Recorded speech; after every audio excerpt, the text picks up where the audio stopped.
Peggy 18.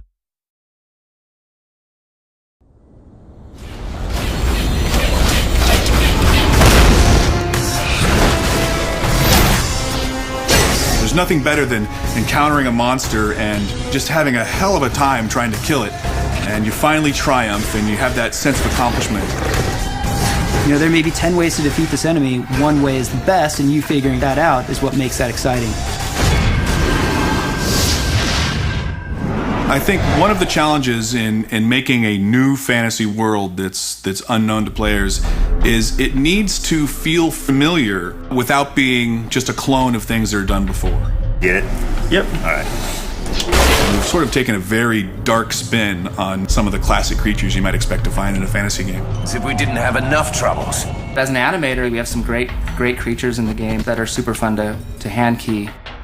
We look at references, spiders and alligators, reptiles, birds, all these things. And it's going on the stage and shooting all day in motion capture.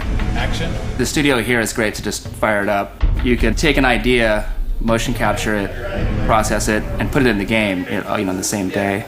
Run for it! We're trying to give the player an experience of wanting to move through the areas and kill all the creatures that are stopping them, not just for the sake of killing the creatures, but to find out what's going on. Somebody please!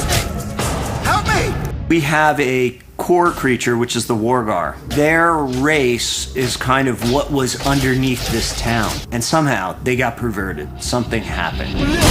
They're kind of reptilian looking, and we kind of just try to creep them out a little bit, so you look at tarantulas and just get that kind of feel. Their deepest desire is to become like spiders. As you fight them, you start to see more and more strange variations on them, until eventually you come upon an infected. And an infected has actual spider legs. You come up to him and you start to realize, hey, this guy's got magic. And he's also teleporting all over the place. So you're like, you're just about to shoot him and he goes off to another place. Fast, threatening, super intense, kind of creepy, pretty effective. Great. More bugs. I like the Minotaur, because they charge the crap out of you. They're powerful figures. They have big chests and arms, but their heads are a little emaciated, and they have some twisted, vicious-looking horns. What we wanted out of a creature like this was something that was going to run and smash into things and just send the players flying if they weren't too careful. I'm loving the assassin right now.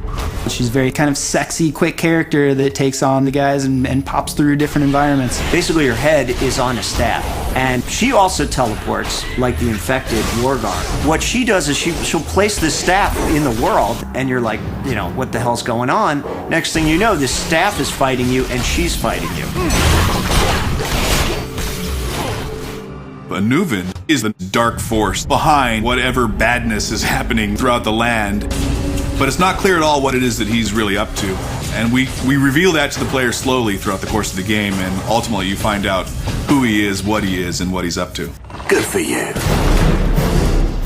When you walk into arena, you have to take the time to look at the enemies that are there and what their strengths and weaknesses are, and then figure out what is your best strategy to go in there. It's not going to be the same every time. You're going to have to use some tactics and some planning. Because the best combat to me is one where I'm using my brain and I'm thinking of the trade-offs. Action, chaos, then you take a breather and you get a story moment, and then it leads you on your path. I think overall it's just this really rich experience. It's a great world to delve into.